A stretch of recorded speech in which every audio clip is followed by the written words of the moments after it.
The comic book industry is sitting on the edge of a cliff, and the people who are supposed to prevent that from happening are getting ready to kick it right off. And even though we may be past the point of no return, let's pretend for a moment that they're actually trying to save it. I made a list of 10 things that comic book pros can try to do to save the industry. And without further ado, and in no particular order, number 1, apologize. Get down on your hands and knees and beg for forgiveness.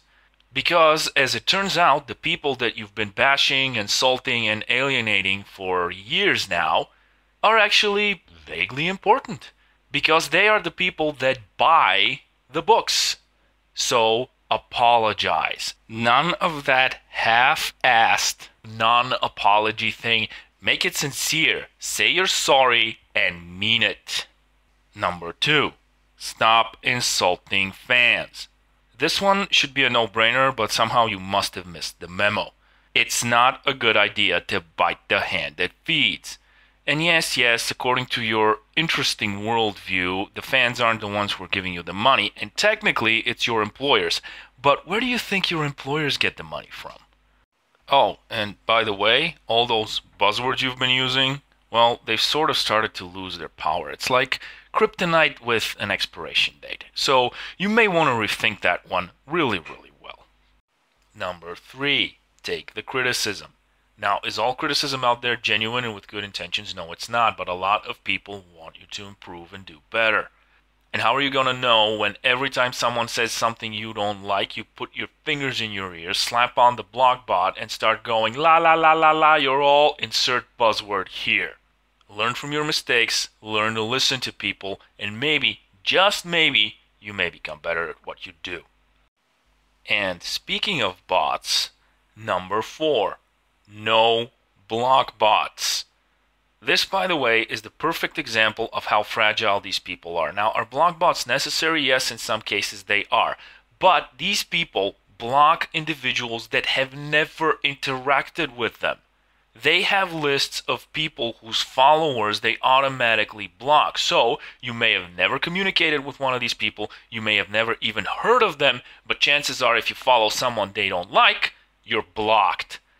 Which is particularly funny in this case because some of them are trying to auction off art now, and that's going to be very hard to do if you want to go buy something from them and you're blocked. The perfect example of the bubble they have created and the little safe space they live in. Block bots are a bad thing en masse. Stop doing it. Number 5, stop pushing your agendas. This one's pretty self-explanatory. People don't read comic books to be browbeat into submission and preached to by you. Number 6, don't shift the blame. You are the catalyst for this. You are the people who set this in motion. It was your relentless agenda pushing and your constant insulting of fans that brought the comic book industry down to its knees. So don't even think about blaming the toxic fans or the pandemic or whatever else. You are responsible. So own up to it. You made your bed, now lie in it. Number 7, shut up. Shut up. At least for a while. Now, you're perfectly free to express your personal opinions and beliefs on the public space. But when you do so, know that people are going to interact with you. If you don't want those interactions, don't create your bubbles with the block bots. We already talked about that. Instead, make your accounts private. And stop talking about your personal beliefs and agendas because you don't even... And if you want to talk about these things so badly, if you want to virtue signal so much that you can't keep quiet for a couple of months, then do it, but make sure it's separate from your work. And if you can't, shut up, at least until this thing blows over. Shut up. Number 8, and one of the most important things on this list. Understand you do not own the books. You didn't create them, you didn't create the worlds, you didn't create the characters, and you didn't create the stories. They were entrusted to you and you were supposed to take care of them, not self-project and push your personal ideologies and agendas onto them and to the readers. If you want to do that, make your own books. Kickstarter, Indiegogo, they're your friends. It's already been proven that it works. And if you don't want to risk that, that's fine, but you don't get to use someone else's work as your own personal platform. Number 9. Show respect to the source. Some of these characters have existed for decades, and they've existed long before you were born. They come with fandoms, and they come with people who care about them quite a lot. When you do the things that you do, there's a very high chance that you're going to alienate the fan base, because you take one character and you change it to fit you and you alone. The whole notion that these characters need to be changed, that the entire industry needs to be changed to revolve around you, is absurd. If you don't like it, why do you want to be a part of it in the first place?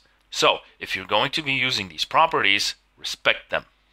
And before somebody says, well, there's always been social issues in comics, yes, that is correct. However, it was never at the expense of the story, the characters, or the fans.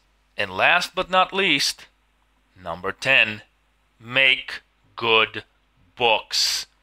The substandard, subpar garbage that you're spewing out on a regular basis is not worth the money, time, or emotional investment that people are used to when they go into comic books. You can't put things like this out. You can't take characters and shift them and make them into whatever you feel or want them to be, just so that you or a handful of people that don't even care about the books think that these characters should be. And you most certainly can't expect people who are used to having at least some standard of quality to drop everything and accept what you're pushing just because you're gonna insult them with a random buzzword. There's a legacy to live up to here, and you're not doing your part. If anything, you're tarnishing it, and you're proving all your critics right. And if you don't like the comic book industry as it was when you got in it, why are you in it, and why are you making comics? But in the end, none of it matters, because you won't change. You won't do a damn thing to save the industry that you helped destroy, and you're going to label anybody, every buzzword in the book, because they disagree with you. I don't have a closing statement for this one. I have a question. What do you think that the comic book pros can do to save the industry? Can it even be saved at this point? Let me know in the comments below, and I'll see you on the next one. Have a good one.